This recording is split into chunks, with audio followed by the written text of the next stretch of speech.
Hi, my name is Bisbal Bink, and I will be countering Amar Dillon's claim on the U.S. attack on Iran with the bunker bombs.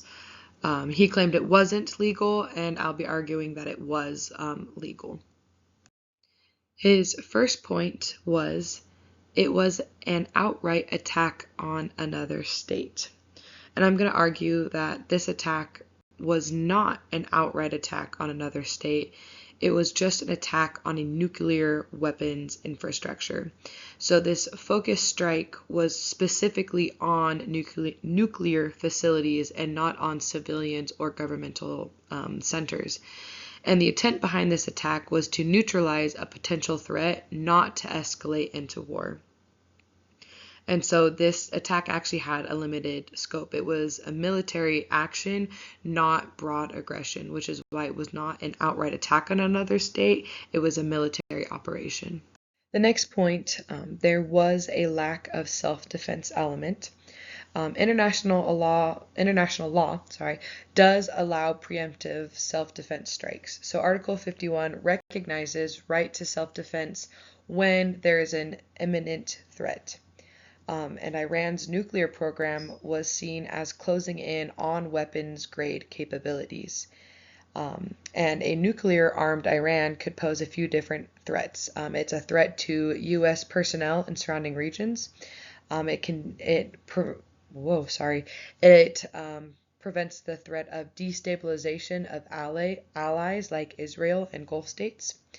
And it is also better to prevent an attack than to respond too late. And so under customary international law, necessity and proportionality must be assessed. And so in this case, there were more threats in allowing Iran to continue to build their nuclear programs than to stop them.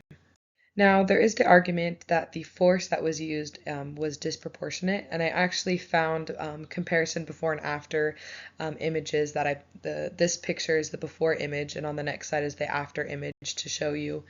And so the U.S. used precision bunker busters to minimize damage. And so the target was underground enrichment sites to avoid civilian harm. So no civilians outside of the nuclear plant were harmed. And the strike was necessary because there was no alternative non-force means that would ensure the threat was neutralized. And proportional because damage was directed at military nuclear infrastructure rather than civilians. And the bombs that were used are designed for high containment, and so there was limited fallout and collateral damage. And so the proportional response to a potentially catastrophic threat, the strike was calibrated to minimize broader destruction. And so this attack was targeted to prevent a full-scale war.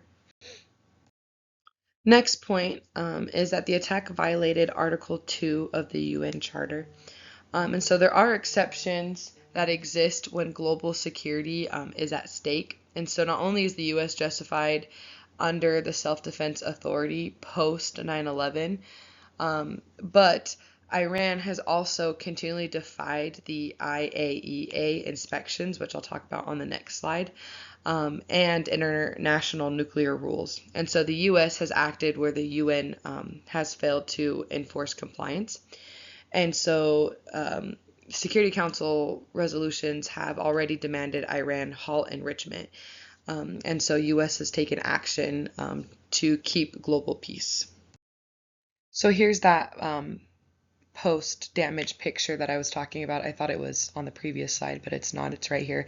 So you can see the 4 damaged spots that the U.S. bombed.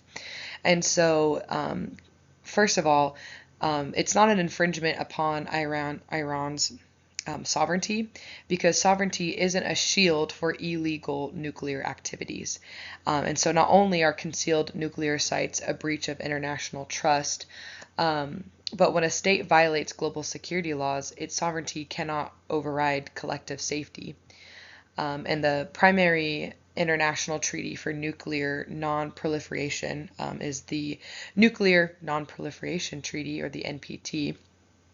And under the NPT, non-nuclear weapon states commit to not acquiring nuclear weapons. And so Iran is a party to the NPT.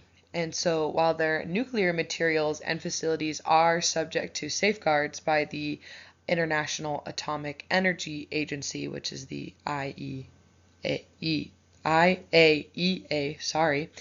these safeguards seek to ensure nuclear materials are used only for peaceful purposes. And Iran agreed to reduce its stockpile of low enriched uranium by 98% for a period of years. And the IAEA has reported that Iran has not fully resolved past safeguard issues and found Iran in non-compliance with the safeguards agreement. And so this has raised concern in Iran's enriched uranium stockpile, and is a lack of full cooperation with the IAEA, which was stated on the previous slide. So Iran is bound by the NPT and has not been upholding that.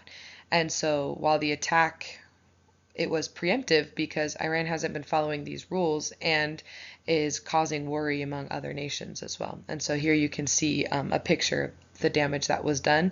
So it is proportional because, one, it wasn't attacking civilians, and two, you can see here that it wasn't like dropping an atomic bomb. There's specific sites that were damaged, and that is the extent of the attack. So just kind of wrapping up my closing position, the U.S. action was limited, preventative, and legally justified. It was ensuring regional and international security, and that required swift action. There was an imminent threat posed by Iran's program, and it proposed a existential risk, and that underground nature of the target made non-force options inadequate. And so Iran's own violation created this situation, and the U.S. responded to protect global stability. So thank you so very much, and hopefully I didn't butcher the presentation too bad.